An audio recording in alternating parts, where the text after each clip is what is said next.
Hey, how's it going? Andrew Barr with Producing in the Box, your favorite backwards hat music producer on YouTube. Well, hopefully I'm up there just a little bit. But nevertheless, I want to talk about the 5 things I wish I knew before I started producing music. But before we get into that, if you want to know how to record incredible sounding vocals at home, you are in luck because I have a free guide. Just click the link in the description. It is called The Ultimate Guide to Recording Vocals at Home. And in that, I go through what mics to buy, what interface to buy, how you can record vocals in any room with a really cool technique that I like to call the pop-up acoustic treatment technique. And I've used it a ton, and it's been super helpful. And I go through EQ and compression, reverbs, delays. It really is the ultimate guide to recording vocals at home. Even if you are a seasoned producer and know what you're doing, I'm sure you're gonna find something in there that is super helpful for you. So just click the link in the description. It is called The Ultimate Guide to Recording Vocals at Home. I'm thankful you're here and watching this video, and I'm thankful for you clicking that subscribe button. So let's get into it. Number 1, preset packs and sample packs are not cheating. When I first started producing music, I just wanted to make my own sounds and make my own samples, and that's a good thing, and you should always experiment with that, but it's not cheating to use presets and samples. And my music didn't start getting good until I bought presets and sample packs from people.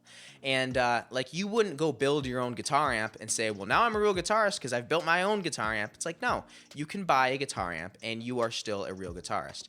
That's a little bit of imposter syndrome coming up there, but honestly, professionals use these things. I use these things, and hopefully you are using samples and presets as well. Number 2, A to D and D to A conversion. That's analog to digital and digital to analog. I don't want to talk about gear too much because gear really doesn't matter too much anymore, because it's all pretty much incredible. I mean, there's really no difference between a lot of budget interfaces and monitors. They're just incredible.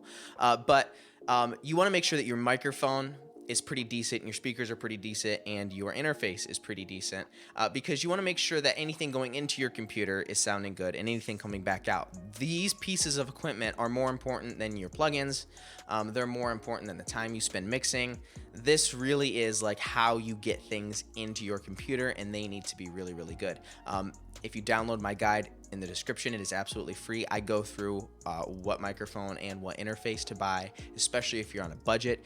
You can really start recording incredible sounding vocals for under about $200, $150. It's really, really incredible these days. Now, number 3, minimum effective dose. I learned this thing called the minimum effective dose in a book called The 4-Hour Workweek by Timothy Ferriss. And he talks about business when it comes to this, but I'm going to apply it to the studio and especially to plugins. Don't buy too many plugins because you are just wasting your time and you're wasting your money. Even if you can afford to buy all the plugins that you want, I still recommend that you don't, because you're just going to waste most of your time playing around with these plugins, learning these plugins, and you're never going to make great music.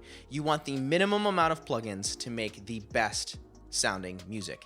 So a good rule of thumb that I have is don't buy unless you absolutely need. So like, if you cannot without, then buy. But yeah, that's basically minimum effective dose in a nutshell, and you could apply this to anything, but I really want to push applying it to plugins because that seems to be the biggest problem that I have had, and a lot of my music producer friends seem to have as well. Number 4, experiment as much as possible. Open your DAW, record some music, and then close the DAW and don't save any of it. Just experiment. This takes away the pressure of you trying to make anything good, of you trying to make anything that's worth, like selling a beat online or trying to write anything at all. Just get in your DAW and experiment. Play around with sounds, play around with presets and samples until you find something that you like. And then even if you make something good, still close that DAW and don't save anything. I've done this for a long time now, and it has made me a better producer and a better musician because I go in and I can practice and just practice and not have to worry about saving anything at all, and there's no stress at all over it. And number 5, work with as many people as possible. I say this kind of loosely because you want to work with good musicians. Iron sharpens iron here. You are going to make them a better musician and producer just as much as they are you. So collaborate as much as possible. This really is the best way to get better at music production, at being a musician, at honestly anything. You can apply this to anything in life. Being a better person. Find other people that are great people, and they're just going to make you a better person in general.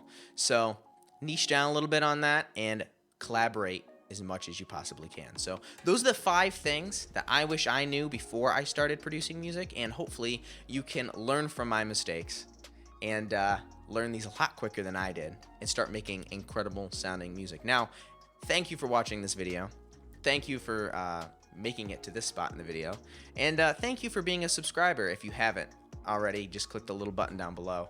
And I post videos every single Wednesday and also randomly throughout the week when people have questions, like something like this. So thank you for watching. And as always, go create.